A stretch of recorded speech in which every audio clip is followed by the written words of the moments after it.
তার মাথা ফাটা, স্কাল ফাটা শব্দ হয়, তার মগজ ছিন্ন বিচ্ছিন্নভাবে রাস্তায় ছড়িয়ে ছিটিয়ে পড়েছিল। ঘটনাটি ঘটে হচ্ছে মঙ্গলবার রাত 10:30 থেকে 10:40-এর মধ্যে। একটা বড় সাইজের একটি ট্রাক বেপরোয়া গতিতে ফার্মগেট থেকে সজোরে সে বেপরোয়া গতিতে চলমান ছিল এবং ছেলেটি সাইকেলে ছিল।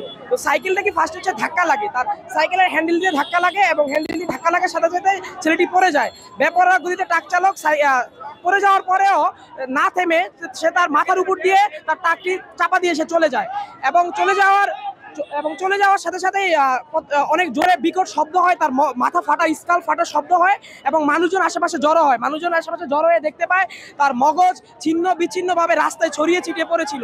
প্রায় 4টি মগজের 3টি মগজ রাস্তায় ছড়িয়ে ছিটিয়ে ভত্তা হয়ে পড়েছিল।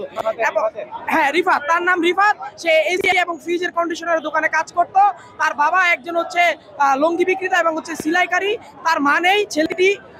ছেলেটির বয়স হচ্ছে 14 আমরা যা জানতে পারি, এবং ছেলেটির বড় ভাই একটা কলেজে অধ্যয়নরত। এবং এই ঘটনা ছেলেটি খুবই, আমরা জানতে পারি এলাকাবাসী থেকে, ছেলেটি খুবই সাইড দিয়ে সাইকেল চালিয়ে যাচ্ছিল, কিন্তু ট্রাকের বেপরোয়া গতির কারণে আজ তার এই প্রাণহানি।